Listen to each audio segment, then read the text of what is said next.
This is Talk is Sheep, the official podcast of the Wild Sheep Society of BC, brought to you by Sitka Gear. Come along as we bring conversations that matter to you into the high alpine. This episode is sponsored by our conservation partner, Precision Optics. Thank you Sitka Gear and Precision Optics for investing in healthy wildlife and sustainable ecosystems. Well, good day, everybody. We're back on the mic in the studio today, and today we're joined by Dr. Clayton Lamb. Dr. Lamb is no stranger to Talk is Sheep and certainly our conservation world. He's a wildlife scientist with Biodiversity Pathways and a graduate of UBC, based in the East Kootenays. We had the pleasure of spending some time with him a couple of weeks ago in the Cranbrook area. Dr. Lamb's work sits right at the intersection of population ecology, human-wildlife coexistence, and endangered species recovery. And he's taking theory and turning it on the ground conservation wins. So a lot of great work being done on grizzly bears. I know a lot of people have seen your work and been recently on the Hunter Conservationist podcast with Mark there to talk about grizzly bears in the Elk Valley, specifically caribou, bighorn sheep, and a ton of other stuff. So welcome to the podcast, and great to have you on, Clayton. Yeah, thanks for having me. Looking forward to chatting. Awesome. Ton of work being done in the Kootenay region, obviously, by yourself, and I know that you're not exclusive to the Kootenays. So I guess maybe just let's just get an update on what's going on in your world and some of the big things you're working on, that we can kind of dive into the big picture stuff and go in the weeds if we want to. Sure, right on. Well, I guess maybe to start some of these focal projects that we're working on here. Some pretty exciting work with Tobacco Plains First Nation, also known as Yakitak Nucleate, and then also Fernie Rod and Gun Club. And kind of together, these two groups have taken up the sort of conservation complex of the basically from Elko down to the U.S. border type thing. It's the Galton Range and then into Wigwam Flats, which are kind of iconic winter ranges for a lot of species beyond sheep, but it's a pretty iconic sheep winter range here in the East Kootenay. There's somewhere on the order of 350 bighorns that live in that zone. And the projects are, they're different, in one's run by Fernie Rod and Gun and one's run by Nucleate, but similar, and they're really habitat restoration focused, and then they have these kind of cool science components. So it's not just going out and thinning or doing invasive weed treatments and then not understanding if it works. It's kind of paired with some science to be like, okay, what is the result of pulling these levers on the landscape, and are we having the desired outcomes that we want? So there's slashing, which is sort of where you go in and you leave most of the trees, but you just sort of open up sight lines. You take all the branches off the big trees and you maybe kill some of the smaller regen trees. So you basically can see better through the forest, but it doesn't necessarily, or as far as we understand, it doesn't necessarily build a bunch of grass, for example. It just makes better sight lines. We are doing veg plots, and as part of our interest, we're like, well, does it make grass or does it not? And we'll find out. Then there's thinning, where you actually would go in with like a buncher or something and knock down some merchantable trees to open it up substantially. Burning, which is trying to get off the ground, and then invasive weed treatments. And so, that's kind of the heart of trying to work in these, areas that used to be fire dominated, much more open, and as they're growing in, trying to make sure a bunch of these winter ranges stay sheep habitat. Oh man, there's so many things to unpeel there, but maybe let's just start on the relational stuff. We talk about Tobacco Plains, Fernie Rod and Gun Club, and are those entities working collectively, independently? I know you've been involved with the Galton Project. We supported you a little bit through that. So what do those relationships look like in terms of, is there a First Nations and not-for-profit partnership there? Or how does that work? Yeah, so there is a partnership with the Yakitak Nucleate and the Fernie Rod and Gun Club on the Wigwam Flats project, which the Wild Sheep has supported, and it's really led by Fernie Rod and Gun, and BC Gov, and we're helping a really big group of folks. But I think the First Nations component is more so like support in principle of like, we care about those sheep too, and you guys are doing good things and keep at it and that kind of thing. Mostly because Yakut's pretty busy just south with their own kind of project. And so, yeah, I think there's collaboration there. Sometimes collaboration is limited by capacity, you know. Sometimes just like, I like what you guys are doing and keep on going. And that's sometimes all you need. And then, you know, the collaboration on Yakut specific project, BC Gov is involved. You know, again, it's mostly led by the nation, but you know we have to get permits and things from the province, so we collaborate with BC, and BC has done some burns and some work in there as well. So you know we're all chipping away at that landscape, and then you know us at Biodiversity Pathways kind of working across both of those groups there. So something like that, how does that come together? Is this Fernie reaching out to local First Nations? Is it First Nations reaching out? Is it Biodiversity Pathways and the work that you're doing, bringing them together? How are these collaborations forming to benefit I guess, all wildlife in the area? Yeah, good question. I mean, we kind of work on this like organic approach where things just tend to fall into place for us somehow. And the Yakut project started before I was even involved in that. Tobacco Plains was already planning to do some habitat restoration, primarily for mule deer, but a little bit for bighorns. And they were already doing that before anybody else was involved. And it just so happened that I was down scouting for elk actually in a burn in the Flathead, and I bumped into a guy, and we were talking about needing more burning down in the landscape, and like you know, would like to see more elk. And then I kind of said that you know the landscape used to be more open, and Tanaha used to burn it, and this gentleman was like, yeah, I'm aware, I'm Tanaha, and I was like, oh, okay, well, great. And this individual was actually Gary Phillips, who's now been a longtime collaborator and who you met in Cranbrook. And so Gary works for Tobacco Plains and is the forester that's kind of leading a lot of this habitat restoration. And it was just kind of that chance meeting with Gary. And since then, we've been working together. And I think that he had that habitat restoration program starting. And he, you know, wanted to do some wildlife science and learned that I was a wildlife scientist. And we started working together, and we have been working together ever since. And the Fernie Rod and Gun came together largely through Joe Caravetta, who used to be the inspector for the conservation officers and who I worked on grizzly bear stuff with. And they were looking for a project manager to kind of help them lead it and some science. And so myself and Todd Pinky, who works for me, kind of helped Fernie Rod and Gun do that project. So just, you know, these people that you live in the area and know from, you know, either bumping into them out hunting or just from other projects, and everybody's starting to throw together for sheep. And so it just kind of came together naturally. Awesome. Let's talk a little bit on the science side of things. And you talked about the three sort of levels: thinning, and what was slashing and burning. Slashing, yeah, thanks. And burning. So we got the three sort of levels there. You know, talk about some of the challenges related to that, some of the benefits, and I think to maybe you know, I've done a few tours of sheep winter range, and Canmore area is a classic example. Last year we were out in Calgary and did a tour there. And just like loss of habitat basically due to, you know, forests growing where there used to be grass effectively. So maybe just talk about the benefits and some of the challenges. Obviously we got, you know, issues around fire in these sort of more densely populated areas now. So let's just discuss so those three levels, and then maybe we can dive into how climate change is affecting that, like different, you know, weather patterns and stuff like that, what kind of impact that's having. Sure. So like the base challenge here is that fire has been excluded from the landscape, and that has basically allowed a lot of these places that are like, at least here, are Douglas fir and ponderosa pine type ecosystems. They've just grown into the trees, and these grasslands used to be sustained by fire, whether that was just natural fire that was starting in the summer from lightning strikes, or if it was actually cultural burning where indigenous people were maintaining those fires. And I mean, one cool example is down in that Grasmere area, which is, you know, right adjacent to Tobacco Plains Reserve, and we're doing a lot of the sheep work. There's evidence, it's called dendrochronology, which is kind of the study of a tree ring.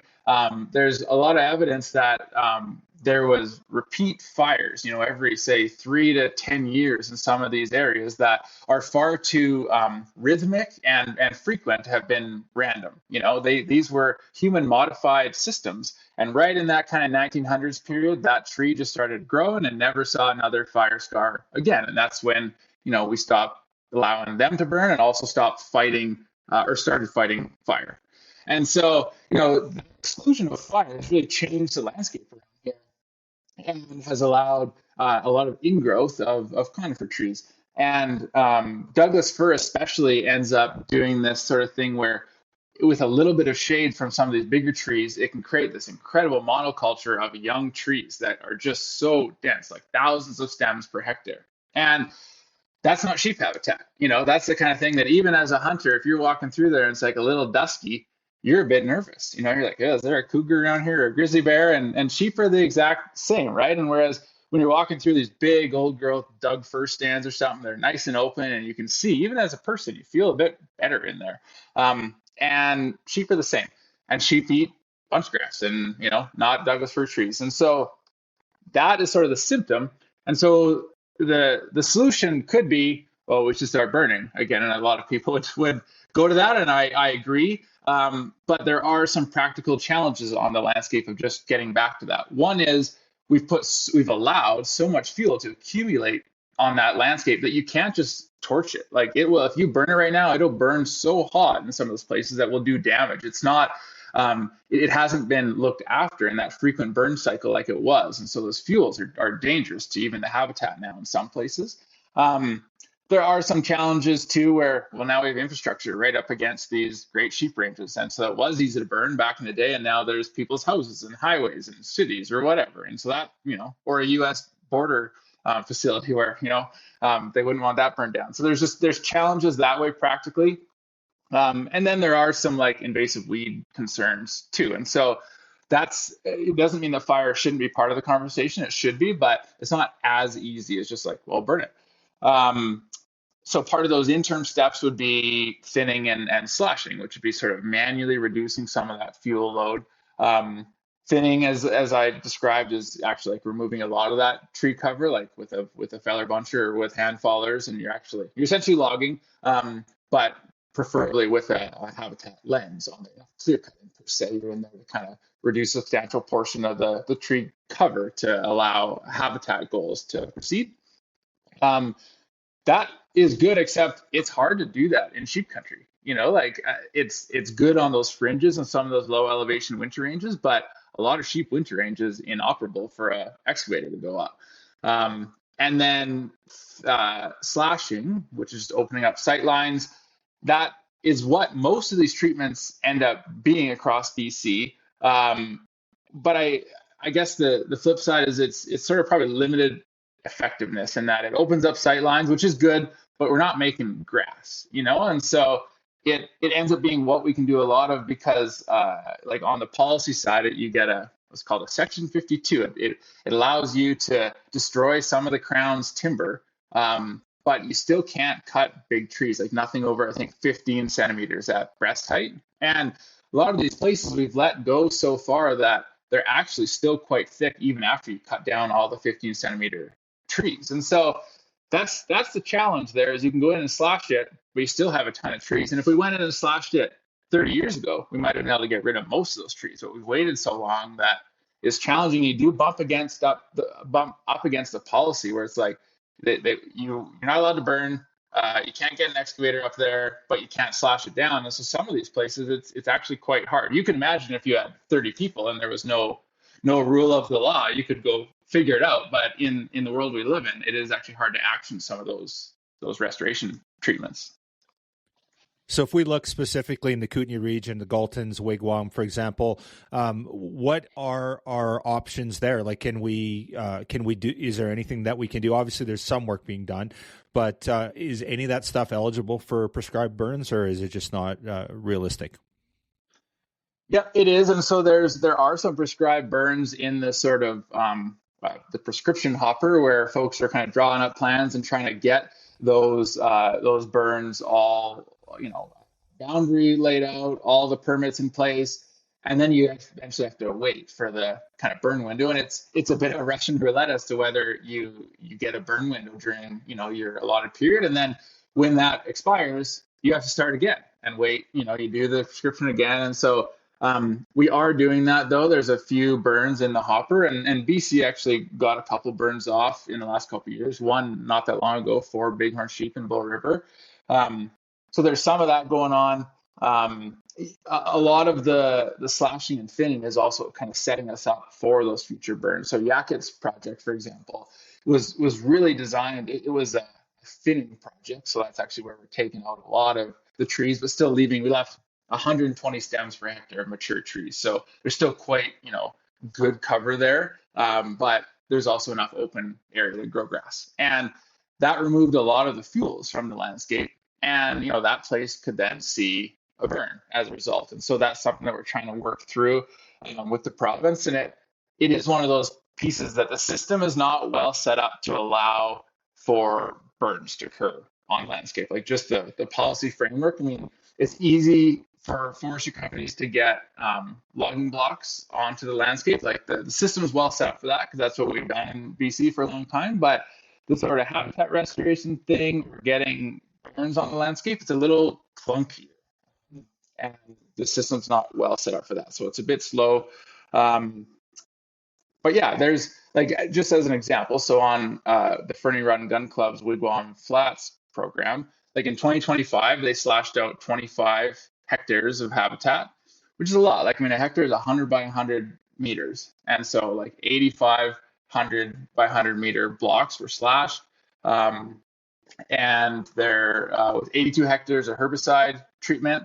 And in the end, I think the goal is to have 250 hectares slashed or thinned, 100 to 200 hectares of seeding, and then 200 to 300 of herbicide across Wigwam Flats. So we are talking about like landscape level treatments, and these are designed to help sheep. And then I think the critical thing is then we're going to assess, like, well, did it? Like, what was the veg that came back? What was the sheep response? And how do we do this as efficiently as possible? And yeah, and I guess one other thing I'd add is on the burn piece. Given there's some resistance and concern about it, one thing that we're trying to start right now is some trial burns. So instead of burning the landscape, like, let's find a patch, like even a hectare kind of thing, or even smaller, and like let's see what happens. Let's see if it does infill with weeds or we get a negative response kind of thing. Let's light a small piece and we'll study it instead of doing a landscape scale treatment. And we're trying to see that through on Wigwam Flats and on one of Yakut's slashed areas or thinned areas. Cool.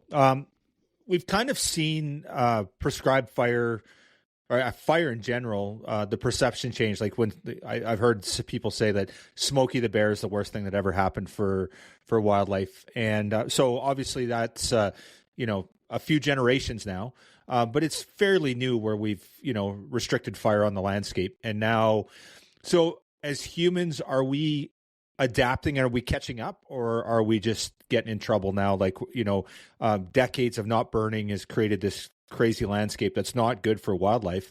Or are we like, we've seen, okay, there's mistakes and we're slow, policy and legislation is slowly changing to adapt to be more aligned with, what's good for the landscape as well, beyond the forestry side of things. Are you seeing that, or is it just, we're just stuck with where we're at and it is what it is?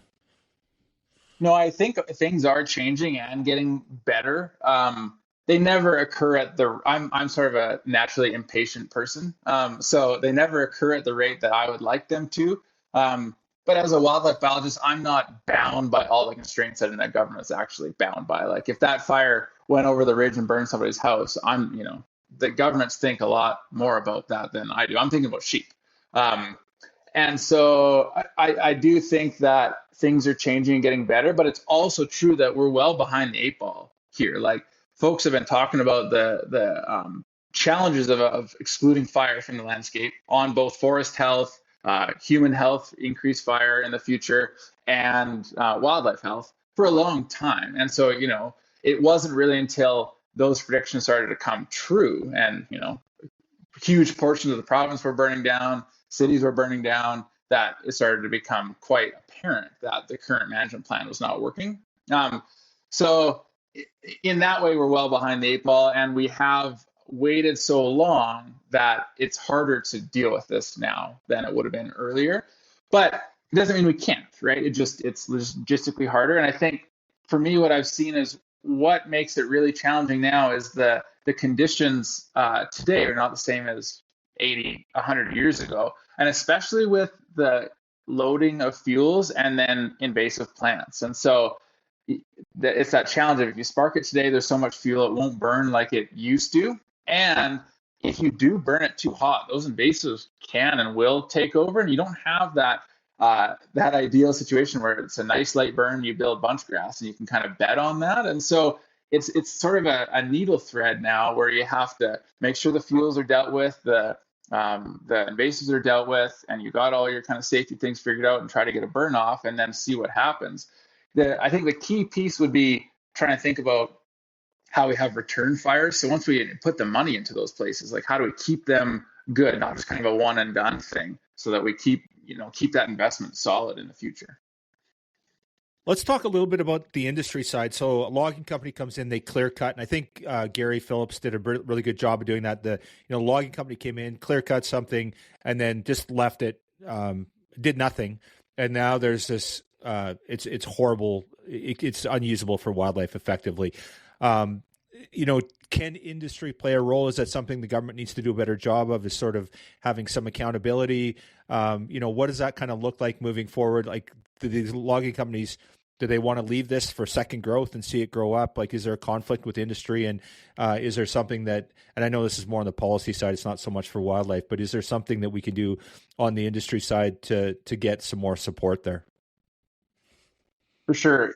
Yeah. So I think industry can be an ally for wild sheep, but also the status quo is not well set up to help sheep. So, and obviously the industry is going to do what is best for them profitability wise. And so that's probably like clear cutting and attaining, the bare minimum for what's the standard for legal regeneration and care of the landscape.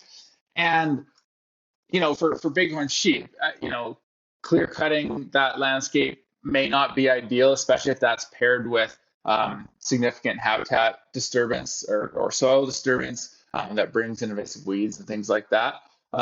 And probably the bigger thing for sheep would be stocking densities.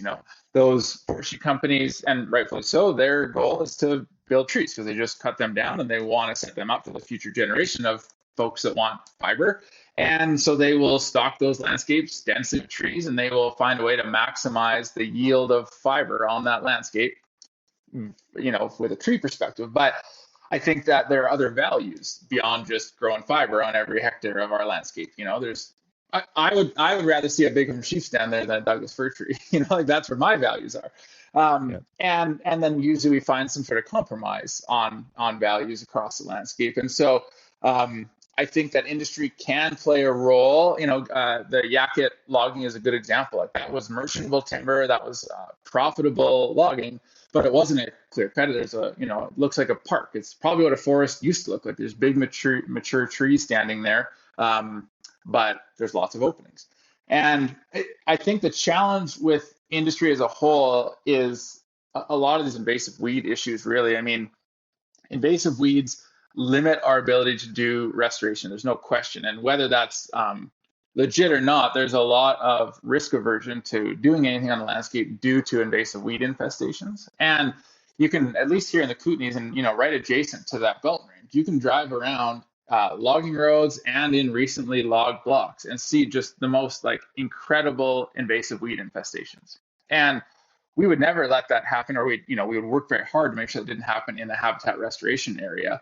But when you're surrounded on a landscape with unmanaged invasive weeds, it's kind of stacked against you when in every direction somebody's growing a weed, And so if there was less weeds on the landscape as a whole, then habitat restoration or your next burn is just less susceptible to having an infill invasive weeds. And so that's part of it, is that the standard is not as high on the industry side to look after invasive weeds. And they are doing treatments, they give money to Invasive Species Council. But I think the reality is that if you want to know where those weeds are, they're along, forestry roads, and they're in forestry blocks as well, or at least many of them. And that adds to the weed load that makes it hard to restore wild sheep habitat. Just on that front, can you talk a little bit about the type of invasive weeds? So what are we dealing with, for our listeners? I know the one I hear all the time is cheatgrass, but is that kind of our main culprit, or is there others too?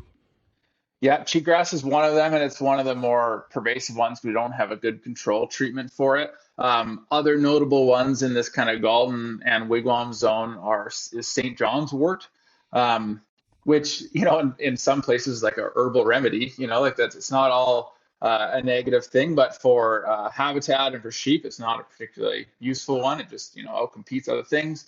Sulfur cinquefoil is another one. Hawkweed, those are probably the main ones in that zone. And you can spray them out, and it is somewhat effective.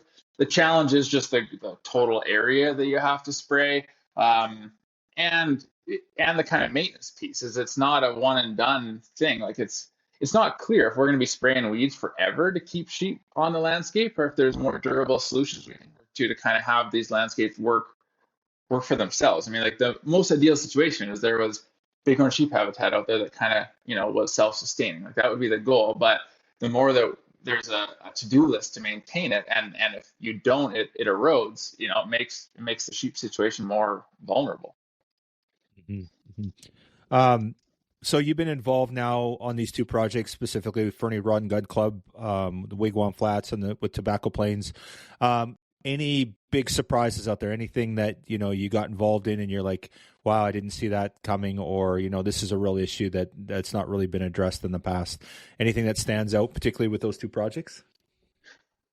Yeah, I think we're definitely already seeing a bit of cougar predation, and that where it's happening is actually in a pretty open area, but it's a thick little clump of trees. Like we almost know the spot where it's happening. It's one of these probably like a little pinch point, and maybe one or two cats that kind of got it figured out. But like two of the four ewes that we collared on Wigwam Flats last year, one was definitely killed by a cat, and one actually fell off the cliff right beside where the other one was killed by a cat. And I suspect there was some kind of predation event involved in there, because it's unlikely that this sheep happened to slip right at this cliff spot. They're pretty solid critters, and so that's one piece, which is not a surprise that we know that cougars eat sheep, but that's sort of that interaction with habitat, where even in a pretty open landscape, these little pinch points where sheep are moving through, and there's just a little cluster where a sheep or a cougar can set up shop and wait for the sheep is a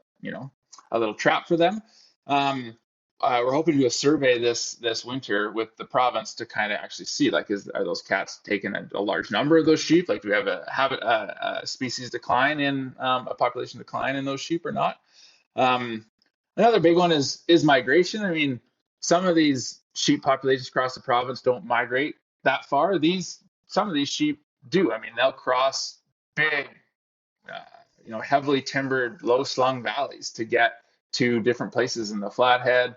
And they will cross what nobody would consider to be sheep habitat. I mean, like, we're talking about miles and miles of thick, heavy timber that is like you're crawling over, blow down, and it's chaos. So that's interesting in that we don't know what that landscape used to look like before, or if those sheep have been doing it for 100 years. But it kind of makes you think that they've always gone there, but that landscape's changing under their feet, and it's kind of one of those questions of, will they keep migrating if we let that corridor erode, or not? And a flip side is, or do you want to touch that corridor? Like, it seems to be working for them. They're not dying in there yet, and it's like, how do you maintain that migratory behavior? Because it's cool, because some of these sheep specifically are sort of living in a human shield, where they're on the side of the highway or right near people all winter, and they pick up in May and they walk into a very remote area, and they turn into wild sheep until October kind of thing. And then they'd probably flee if they saw a human, and they come right back to valley bottom, and they're licking people's cars. It's interesting that they're that flexible. That's crazy, the adaptability, isn't it? That's right. Yeah. Do you have colors on sheep like that? Do you have? I know you guys have done some coloring work. What kind of monitoring are you doing, and to get a better idea of range usage and that sort of stuff, and predation and other factors? Yeah, so we've been collaring ewes and rams in both Wigwam Flats and through the Galtons with Kit and then with Fernie Run Gun Club.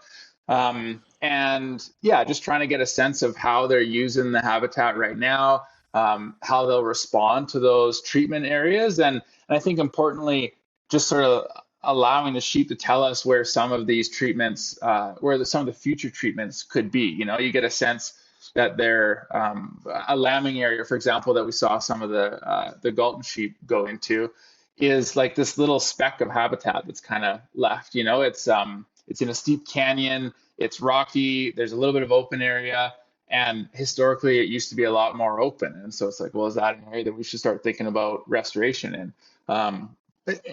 Or do they like it thick in there? And those are the kind of questions that we have to ask before we start pulling the levers. But the collar data kind of helps us assess what has worked, what might work, and where we should kind of go next. And so we've collared, about 16 sheep in those areas, and we're going to do another round here this fall. And we're definitely learning some more connectivity between these areas too. So the wigwam and the Galton sheep, I had always thought that they were separate, and they seem pretty separate.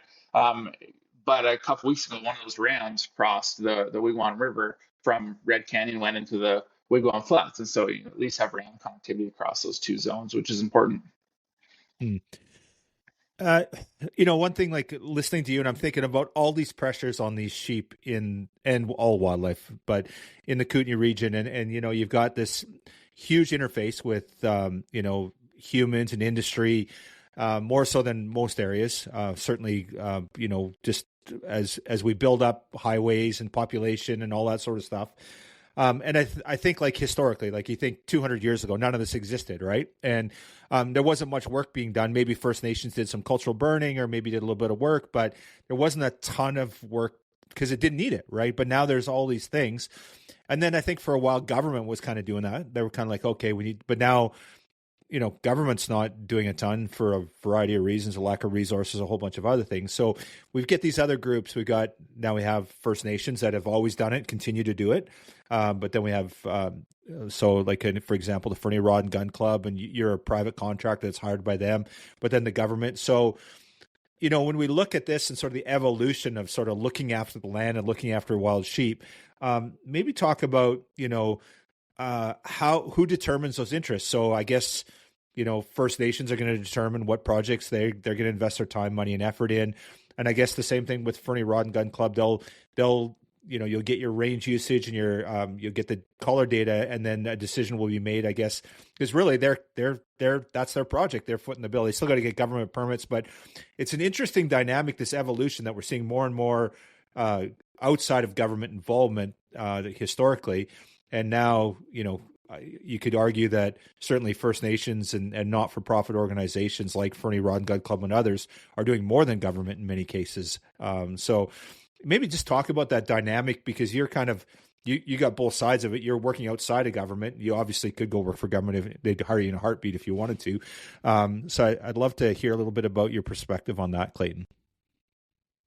Yeah, I think that is an interesting dynamic, and I think that my position, like what my job as a whole, largely is in response to that shifting dynamic. I mean, I don't think 40 years ago my position would have even existed, because most of these things were housed in government, and they were out there doing those burns. Like, Peter Davidson was the sheep biologist for the Cranbrook region, and he has just an incredible report where they were out burning and seeding and thinning and applying fertilizer and measuring what was working for sheep. And, in some ways we're doing that again now, 40 years later, but it's not a government biologist that's leading it, which I don't know if that's good or bad, to be honest, other than it didn't seem like it was going to happen if we didn't do something, And so I think from the sheep's perspective, the counterfactual of waiting was probably not going to be good for sheep. And, I think, and this, but I just want to be clear to everybody that, like, the folks that we have here that are government biologists care super deep about these sheep and also about the landscape and really want to do more for these sheep. But these folks are so capacity and money limited. It's a system that really isn't set up to really restore sheep or build abundant populations of sheep. It's kind of set up to, like, do the bare minimum essentially to keep sheep and other wildlife around, and so the province doesn't end up in an infraction situation. But it's not there to, like, cultivate abundance like it used to be. Much to probably the disappointment disappointment of even government biologists, Um, but I think hunters and folks that know what the landscape could provide find that unacceptable, and that's kind of why we're in this situation where it's kind of this collaborative approach where the province is working with folks outside of the government to deliver these projects. And I think that's, like I say, it's good for sheep because the counterfactual wasn't great. The downside could be that, like, it's almost like we're letting government off the hook, because sheep and the wildlife and the landscape are their responsibility. We as taxpayers are expecting the province to look after what makes BC special, and wild sheep are absolutely one of those things, and so are a lot of other things, caribou and moose and our clean water and all those things. And I think folks in the environmental and wildlife conservation sector know that the province at the moment, hasn't been investing as much money in those things as they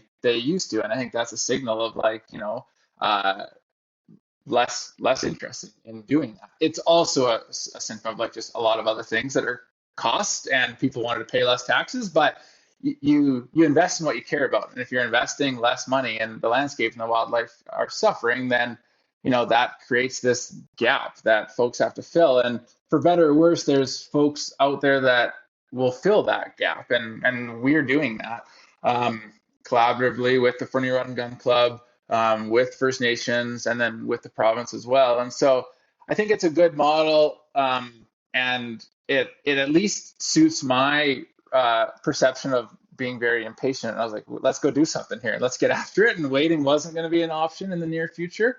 And I do really like creating positive examples, like case studies of success, where we go and do something, it works, and it kind of gives even government a little bit of kind of momentum to be like, yeah, we can pull levers and try something and do good things and get a pat on the back. And, like, because there is just a risk aversion piece that's baked into all of this, that, like, doing nothing is not that risky at any one year or any one election. Like, nobody would notice if you didn't do any habitat restoration for sheep for 4 years, so it would never affect an election. But over 40 years, you would start to notice that sheep are in a lot worse condition. But that's not really how our political cycles work, And so I think trying to show examples where, like, we can get back to doing things and it works, I think is powerful, and hopefully tries to instill a little bit of hope that we can keep doing things on the landscape. And I mean, we did that with caribou with West Moberly and Soto, where we penned a bunch of caribou, and we've now quintupled the population. And I think those kind of case studies give people a little bit of ability to start trying things again. Mm-hmm. Mm-hmm. Awesome. Lots more I'd love to talk on that, but in the interest of time, we'll move forward. And a real great perspective. I appreciate the insight. It's very cool to hear that. And I guess the one thing I think a lot about is that, we're pretty severely underfunded in British Columbia. And again, no fault of the regional biologists that are working real hard, but it's just the perspective we are. If we look at other jurisdictions across North America, we rank very poorly in British Columbia for such a biodiverse area, and such a big area with so many species and all the work that we do there. So I guess that's the good thing, is that, but it's like you said, if they don't have to worry about the wildlife, they'll put their money somewhere else. So it's like, where do we stop that vicious cycle? But I guess, the encouraging thing is we are doing good stuff, and we just continue to do what we do. So, okay, so let's talk a little bit about the Kootenays, and specifically, how are the sheep populations doing? Sort of what are the big pressure points? What are concerns for you? But just, like, maybe talk sort of at a high level of where we're at in the Kootenays for wild sheep populations and how they're doing. Yeah, I think at the really broad stroke, it seems like the sheep populations have been actually fairly stable for quite a few years, for the better part of 40 years, which is positive. Maybe the deceiving part of that is it's sort of the culmination of some increasing, some herds increasing, and then some actually decreasing. And so once you get into the specific herds, you can see there's some that are thriving and some that are actually in quite tough shape, which overall at the Kootenay level make it kind of stable. I think the east side of the Elk Valley, actually, we've seen an increase in bighorn sheep there. Part of that is probably actually related to the mining that happened there. There's some summer range that's created in those restoration areas, maybe some refuge from hunting, or potentially just a recovery from, historically being low. Um, there have been other areas where we've seen quite substantial decline. So the west side of the Elk Valley has gone down by about half. It's nowhere near the sheep country the east side is. It's not those beautiful high elevation grasslands. It's kind of a little more of that classic Kootenay slide country and all treed in and that kind of thing. So, maybe they're a bit more susceptible to the ingrowth type issue. And, a lot of this, the perspective of time is really important because, often sort of 85 forward is what is shown as the stable trend. And to be fair, that's when we have the best numbers for sheep, but it does mask a die-off that happened in the Kootenays in about 82, 83. And from the best of my understanding, there was many, many more sheep before that die-off in the kind of 70s and 80s. And there was a mass die-off, and then they kind of came back and then have plateaued since then. And, I think there's an interesting link between habitat and that die-off. And specifically, it seemed like where the Moby outbreak started, those sheep were, once quite abundant, and maybe their habitat was actually deteriorating and had this classic interaction where animals were getting more susceptible due to habitat issues, and they got Moby, and then it kind of ran through the population, and it, then ran through much of the Kootenays, almost up to King Flats, Invermere country.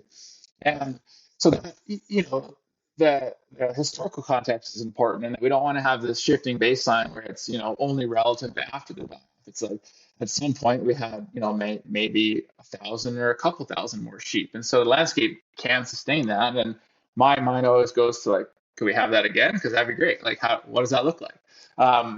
So there's that piece, and I think the threats for these sheep, I would go to habitat right away. And I think that there are disease and there are predation issues as well layered under that, but they have habitat interactions as well. And I don't think you can solve either of them with habitat alone, but each of them, can be actually worsened by deteriorating habitat. So I would go right to habitat, and I've done some analyses on the distribution of bighorn sheep in the Kootenays in the winter, where we used to see them fly in aerial surveys in the 80s versus where we see them now. And there's been some pretty substantial reductions in their overall distribution, which is habitat loss, in my opinion. And that habitat loss is really the infilling. These are the low elevation sheep, so kind of all the sheep that winter in the Rocky Mountain Trench. And they go basically from the U.S. border all the way to Golden, all the way up the trench. And, that's largely been an infill issue. And I looked at some data where you could, it was basically assessing for each of those areas whether there was more or less trees. And all the areas that lost sheep had more and more trees. And all the areas that didn't change had about the same number of trees. And all the areas that gained sheep had actually fewer trees because they had burned or had been treated. And so I do think there's a pretty clear connection between this ingrowth thing and a lack of this kind of sheep-focused habitat restoration and the distribution of sheep. And so I think that's definitely a risk that we need to be thinking hard about for these sheep. Cool. Let's just back the bus up. Can you give me sort of numbers like pre the 80 die-off, what you kind of think they were at, and then kind of where what they dropped to, and then sort of where they are today, numbers wise? I know that's a tough one, and it depends on what areas you draw circles around, a whole bunch of other stuff. But if we just talk broad brush, are we talking a couple thousand, 3,000? What are your thoughts on that? Yeah, so I don't think anybody will have a great number, and I won't either, other than, there's a report by Peter Davidson that kind of shows this long-term decline of the Kootenay bighorn sheep with multiple die-off events. And it's kind of this, Bruce McClellan told me this name of like an ecological ratchet kind of thing, where you're just constantly going down to some lower and lower baseline. And the sheep situation almost looks like that, where they're doing fine, maybe increasing, and then new die-off, and then it sets this new equilibrium kind of thing. And so some of the numbers were in like the 4,000 and 6,000s kind of thing. And now there's about 2,000 sheep. I think scientifically, could I get that peer reviewed? Probably not, because I don't think we really know, other than it seemed like there was quite a few more than there is today. And just even anecdotally, and this is from Gary Phillips down in Yakut there. He grew up right adjacent to one of these places that were working in the Galtons, and so before the die off, there was somewhere on the order of like 100, 150 sheep in one of these areas, and it was actually where the die off started. And today there are 17 to 19 sheep there, and so some of these places have just remained low. And, I think one of the arguments could be that those 150 or 100-ish sheep were way over carrying capacity, and then thus they got Moby, and then thus it, ran through their population. But somehow they grew to that stage. And so it's like, was it just growing in at that same time and we never got back there? And that's kind of the heart of that Yakut project is, could we ever open that habitat up and grow grass to the point that there could be 60 sheep there, 70 sheep there? And it could be discouraging to start with 17 because that's a small number, but I can tell you that if you have 40, like doubling the population is epic. Like I would love to do that, and it's easy to double 17 if you can. And so that's kind of the caribou story. Like we quintupled the population fivefold, but it's because we started with 36, and so those small numbers, they're easy to track. You can tell if what you're doing is working. Whereas like if you do habitat restoration for a mule deer herd, it's sort of this amorphous blob of deer that are all across the landscape, and you can't really tell if you're making any more or not. But these little discrete groups of sheep, it's from a science standpoint and from adaptive management, it's easy to tell if what you're doing is working or not. Yeah, for sure. So you referenced this die-off in the 80s. My understanding is there hasn't been a major die-off in sort of since then. Is that correct? Or the disease is not a primary driver in the Kootenay region like we're seeing on the Fraser, for example? So yes and no. I would say that disease is a major driver in the Kootenays because it has been for a long time, just that it hasn't been since the 80s. But I think if I was a betting man, it could happen again, and it probably will unless we actually mitigate the transfer of Moby. And so there are multiple herds in the Kootenays that are living within hundreds of meters of domestic sheep right now. Like we're sitting here in snowy December, and I know where all those sheep are, and I also know where those domestic sheep are. So in Bull River, also at the U.S. border, the sheep are in Montana in that case, but the domestic sheep. But there are multiple cases where transfer of Moby to wild sheep could definitely still be possible. Yeah, cool. That's great. Yeah, I know and we're lucky that it hasn't happened yet, and I would also like to credit the folks that are working really hard at making sure that it hasn't. Like it's not the few sheep herds that we have that are still vulnerable to Moby are not good, but the counterfactual of if we had done nothing, I think there'd be a lot more potential for transfer. So people are working incredibly hard to make sure that doesn't happen, and if they keep working at it, it keeps reducing the chance, but it's never zero until you have complete separation, and the consequences are just so high that you can almost not accept anything else except zero probability. No, well said, for sure. Okay, so let's talk a little bit then. You touched on it. Habitat being number one on how we can best help the Kootenay sheep. That'd be the big magic wand, I guess, that you would wave. We haven't even really dove into highway mortality, and I know we talked.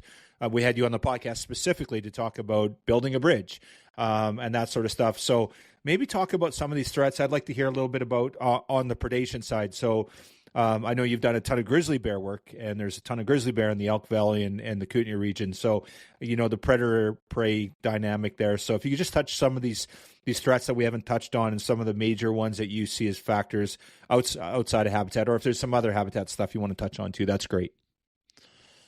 Yeah, predation's a good one. So I guess the first thing is that, I was taught to be a population ecologist. So like that's my bread and butter. And I think about things through the lens of even the restoration stuff we do. I think if I do X, am I going to actually get more animals? Like I'm not, that's the the measure at which I sort of think about the response of what we're doing. And predation is the same to me in that predation is natural. Sheep have been preyed upon forever, so that predation itself is not an issue per se, but it becomes an issue when it's, predation say is severely depressing abundance, and especially when it's, having this disproportionate effect on survival of ewes or females or young of the year. And really what you want to watch for is that it's not causing a population decline, essentially, or holding animals or populations low. And so, like, that's the first thing I think folks really have to appreciate is, the Provincial Moose Project is almost a good example. Like, they collared all these moose, and you can look at the cause-specific mortality, and you get a pie chart of all the ways that moose die. And, you look at it, and it's like wolves are high up there, and then say, I don't know the number, but say it's 60%, it's wolves. It's like, okay, wolves are a problem. Let's deal with wolves. But the real question is, what is the reduction in survival because of that? And when you take it that way from the moose's perspective, their survival is incredibly high. So yeah, you have to die from something, and you die from hunting and wolves and all these other things. But predation itself and that vital rate is actually not a big deal in that case. Whereas, if say your survival, like these moose are surviving at 85, 90% kind of thing, super high, no problem.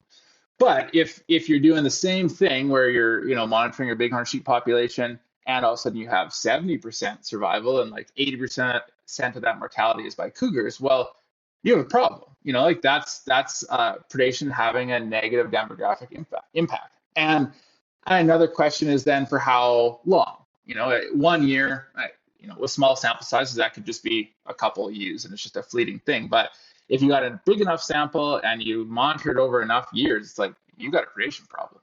And so I think that is a really important perspective. Ungulates, they are prey, right? And you're going to die from something, and them being predated upon or killed is not so much of a problem as the degree to which that is impacting vital rates is kind of a really big one to understand. Folks will find a dead sheep, for example, and be like, oh, these cats, they're killing us. It's like, well, maybe or maybe not. And so that's one. Highway mortality is similar, right?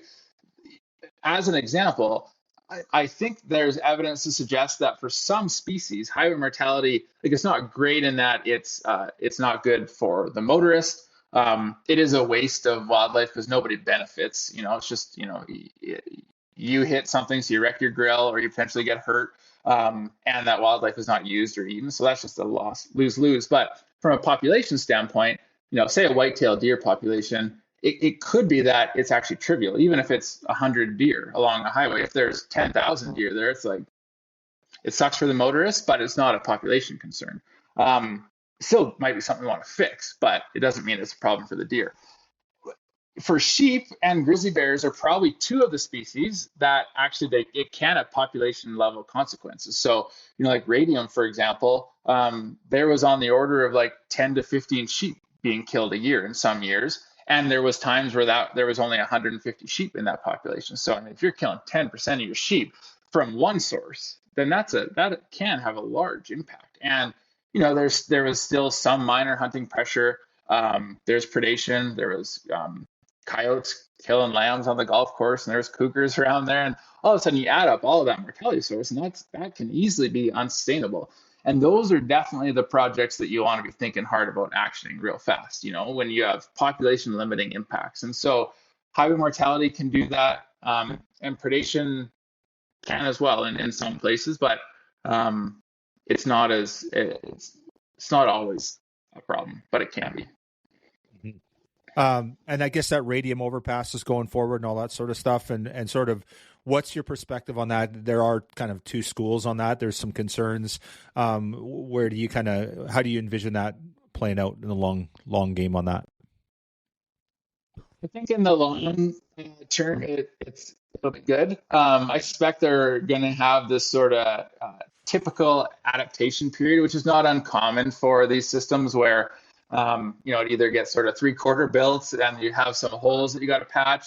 And right now, I think the issue will probably be the open fence ends. So there's an epic overpass built there, and like congratulations to everybody that was involved in that. It's a huge undertaking. I mean, it's the biggest overpass BC has ever built for wildlife, which is incredible, and they built it for those radium sheep. So like amazing, and everybody should pat themselves on the back for that.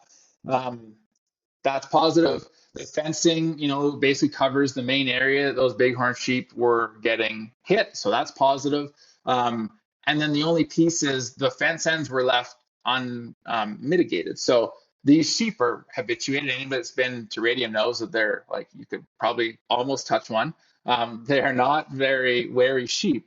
And so for some animals, you can tie a fence end off in town because they don't like towns, like a grizzly bear or something would probably hit a fence and not walk into town to then get inside the fence. Whereas sheep that live inside town would probably happily go right inside that fence in. And especially if there's attractants inside the fence, which, there's still salt on the highway and there might be grass along there, you could end up in a situation where you have sheep stuck inside the fence. And that's obviously not an ideal situation and could be dangerous for sheep and for motorists. And so the recommendation has always been to close those fence ends off, either with an ungulate guard, which is basically a big wide cattle guard, which they have in Banff to actually close the fence ends off as you enter into Banff on the exit ramps, or electrified barrier. So it's either some kind of electrified cattle guard or ungulate guard, or this it's a thing called zapcrete, which is actually electrified concrete. And so there's little conductors all through the concrete, positives and negatives, that when you step on it, you complete the circuit and you get shocked. And there's positives to zapcrete in that you don't have the holes that a cattle guard has, like so for cyclists and all the other safety concerns for people traveling the highway. The downside is that winter is probably not as effective because it gets iced over and covered with snow, and there's lots of maintenance. And the main period we're concerned about these sheep is in winter. And so I think that there's still a bridge to cross there on how you secure those fence ends. And in a perfect world, that would have been done at the same time the construction was happening. But I don't know, like I would like to see that, and that would have been my ideal situation. But at the same time, I guess if that meant they weren't going to build it at all and it was going to delay things, then maybe it is better just to like start with something and see if it's a problem. And the key piece to me is that folks are very committed to that adaptive management thing, that like, let's measure, let's see what the problems are. And as long as the province is committed to like, we're going to make this thing work, then I have faith that they will. The concern would be if they think that like a 3/4 measure is sufficient, because it could end up being as bad as it was before if sheep end up stuck inside there. And so I think it's to be determined, but I'd encourage people to be positive about it and keep the momentum up, that like, we're stoked you built this thing and thanks for investing in sheep, and just a little bit further to go, folks, and then we can all celebrate, kind of thing. Yeah, and the cool thing is with radium too is there's just such a vested group of people that are there making a lot of noise. So, if there's a higher rate of mortality, they're going to be noisy about it. Which that's how it got built in the first place, probably. So, that's right. So yeah, it's awesome, very cool. Okay, I know you're a hunter, Clayton, and I know we always are looking to you on the science side of things, but. One of the things that's been controversial in Region 4 is the going to LEH, especially when we talked about populations, and they're doing pretty well. What's your perspective on that, on just the policy to go to LEH? Do you see that being reversed in the future? I think people from Fernie, there's certainly Fernie Rod and Gun Club, there's proponents there that want to see go back to general open season. Maybe just touch a little bit of, we always try and focus on the conservation side, but obviously this is a factor. I'd like to get your perspective on it. Yeah, so I often end up having to wear both of my hats, and so I'm a hunter and a scientist, and it can be very convenient to have both of those perspectives.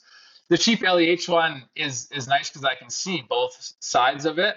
It's also challenging that I have a vested interest in as a hunter of sheep. Like, I was able to hunt sheep here in the Kootenays, and I did every year, and I shot around here, and I'm very fond of that time I spent hunting sheep. And then all of a sudden I couldn't, as a local person working hard for sheep here, along with dozens and dozens of people. I can't hunt sheep here anymore unless I win the lottery, and I haven't yet. So that I guess I'm selfishly pro GOS for that reason alone.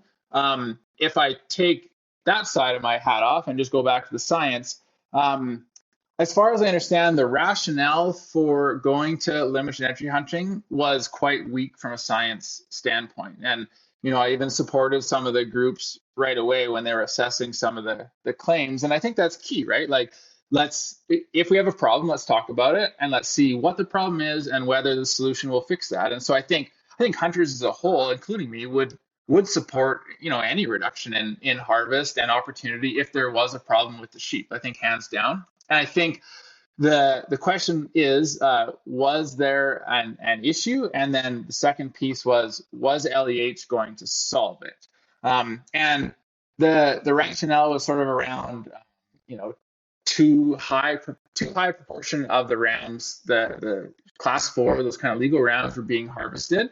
And then it kind of changed to, no, there's too many hunters in the backcountry and pressuring these sheep, and maybe importantly the ewes, and that is bad for sheep, which could be true, but I do know certainly there was zero evidence of that, especially linking like hunter density to ewe performance. You could imagine how it could be true, but you can also imagine how, like, these sheep are living on the side of a highway and on coal mines and in radium, and still seem to reproduce.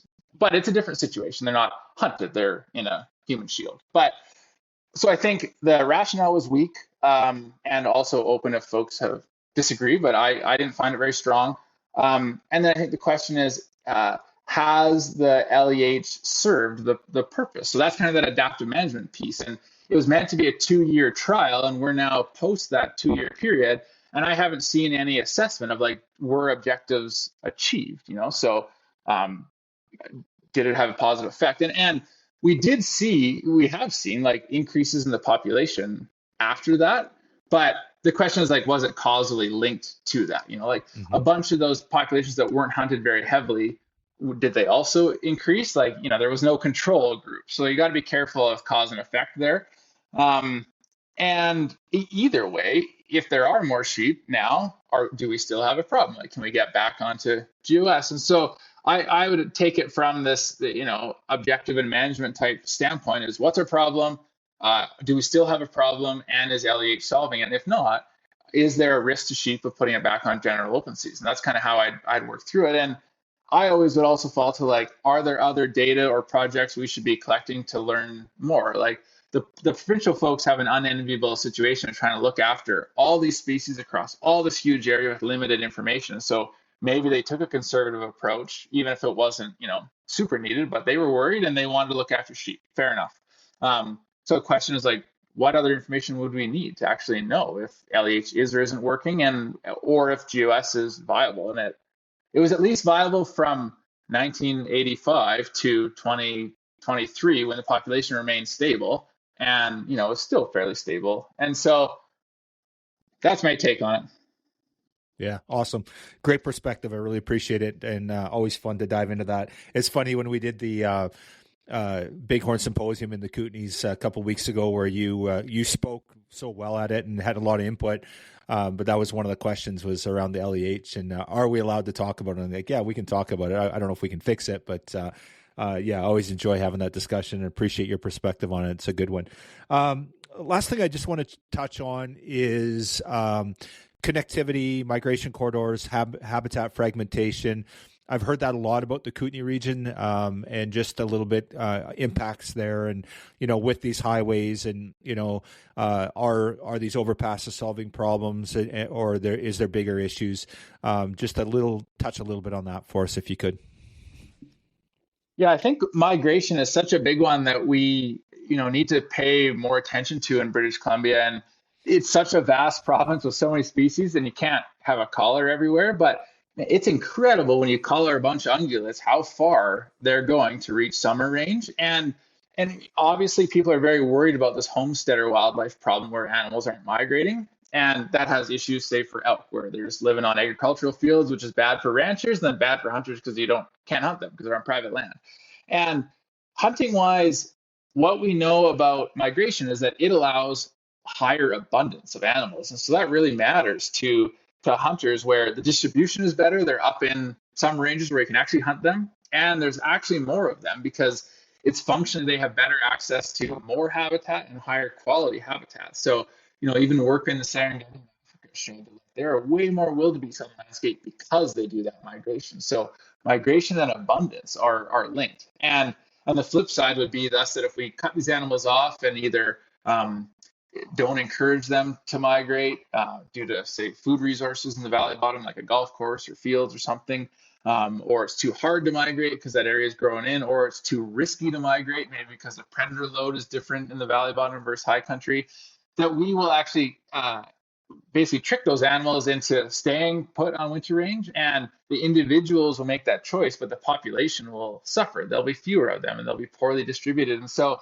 when I think of connectivity, that's the biggest thing for me, is like, how do we make sure they still have access to all these different habitats? And that's actually how I think of connectivity and habitat loss in general, is we want these animals to have as many options as they can. So, if these sheep are, say, migrating along this ridge, instead of just preserving the ridge, I also would think about the adjacent ridges. Because what if, one year there's too many cats on that ridge, or it starts growing into the trees? That connectivity and habitat is about giving animals choices, so that as the world changes and as we have good winters and bad winters and fire seasons and not fire seasons, that they can shift and pivot and do things differently. And if you look at an animal population over long enough periods, you'll see they don't always do the same thing. They don't always migrate to the same place, and they don't always use the same summer ranges. But if you hem them into that, they will have to. And when they have fewer options, I think you end up with lower abundance and less resilient populations over the long run. So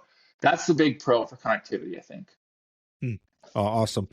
Okay, to wrap up here, what can in the Kootenays specifically, what can the society do to help you guys? What would be high on your list? And then also for our listeners, what can they do to support Kootenay bighorn sheep? I think we got to get really serious about what habitat restoration for bighorn sheep looks like. And I don't think that there's anybody alive right now that would be confident enough to walk up to a stand of timber and say, if you do this, you'll make sheep habitat. And I think that those people used to know, but we just haven't been experimenting with what works for so long. And so that's really, the project that the Wild Sheep Society is supporting us in, both on Wigwam Flats and in the Galtons. We're trying to figure that out. We're pulling levers and monitoring to try to see, can we have positive outcomes for habitat and sheep? And that is a long-term game. It'll take a while to learn that. And a bunch of stuff we do, the answer will be no, which is valuable. I guess it's good to know, well, that didn't work. But to get to yeses, it takes a lot of trials, And so that's probably the biggest one, is we need to work at finding out what good habitat restoration projects look like, and then start taking them to scale, And so there's the science piece, how do you do it? And then there's kind of that advocacy piece of we want to see productive bighorn sheep habitat, winter ranges, summer ranges, and we want a lot more of it. And so I think just making sure that the province is aware of that is a really, important piece that the society fills, and that, yeah, there's sheep here, but there probably could be more. And also there's still quite a bit of risk. And I guess the members, there's always those letters to the member of parliament and those kind of things, MLAs, but also we have slashing projects that happen every spring. There'll be the one on Wigwam Flats this spring, led by the Fernie Rod and Gun Club. And it's if folks want to come out and get out some of that angst that nothing's happened, it's well, we'll give you a brush saw or a chainsaw, and you can build some sheep habitat with us. And so I think that's one way to feel like you're doing something, and you are doing something. Awesome. Well, I really appreciate that, and appreciate all you're doing, Clayton, and your leadership in our space. And it excites me that we got a young guy in yourself that's super keen and wants to do the right thing and support these resources and support more animals on the landscape. And it's been fun watching you do your thing and you grow and continue to be a stronger voice and have so much respect in our space. And just been a pleasure on the society's end to partner with the projects that you've been involved in, and the great work Tobacco Plains is doing, Fernie and others in the Kootenays, and look forward to more of it in the future. So thank you, sir.